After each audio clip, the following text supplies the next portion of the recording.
দর্শক, এই মুহূর্তে আমরা উপস্থিত রয়েছি ধানমন্ডি 32-এ শেখ মুজিবের সেই বাড়িটিতে।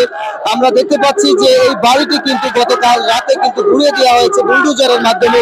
আমরা যতদূর জানি যে গতকাল বিকাল থেকে কিন্তু এই ধরনের উত্তেজনা চলতে থাকে। গতকাল কিন্তু ছাত্রলীগের একটি পোস্টেই কিন্তু এই ধরনের প্রোপাগান্ড চলে, অর্থাৎ সাধারণ যে শিক্ষার্থীরা রয়েছে তারা কিন্তু এক ধরনের ক্ষিপ্ত হয়ে পড়ে। অর্থাৎ ছাত্রলীগের এই পোস্টে ছিল হচ্ছে যে আজ রাত 9টা বাজে শেখ হাসিনা ছাত্রলীগের যে ভেরিফাইড পেজ রয়েছে সেখানে কিন্তু কয়েকটি গ্রুপ কিন্তু তারা কিন্তু একত্রিত হয়ে কিন্তু এই ধরনের যত লোহা লক্কর স্টিল রয়েছে, কাঠ রয়েছে, বই রয়েছে, সবকিছুই কিন্তু এই ধরনের তারা কিন্তু নিয়ে এখান থেকে বেরিয়ে যাচ্ছে।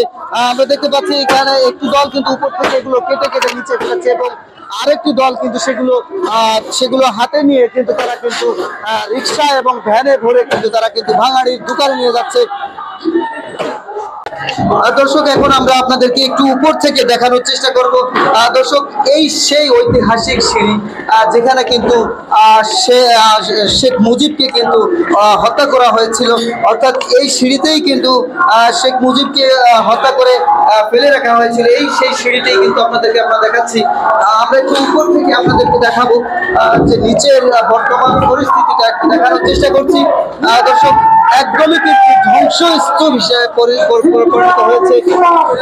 আমরা চাই যে আওয়ামী লীগের যারা কিছু সম্পদ তৈরি করছে সারা বাংলাদেশে সব বাজার তো রাষ্ট্রীয় কোষাগারে নিয়ে যায়, এইভাবে ভাঙচুর না করে, নষ্ট না করে রাষ্ট্রীয় কোষাগারে দিয়ে থাকে এগুলো সম্পূর্ণ কিছু। দর্শক,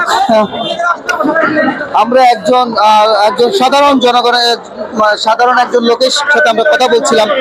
তিনি কিন্তু বলছেন যে এগুলো ভাঙচুর না করে কিন্তু এগুলো সরকারি রাষ্ট্র কোষাগারে এগুলো নিয়ে যাক, এই ধরনের কিন্তু সে কিন্তু একটা বার্তা দিয়ে গেছে।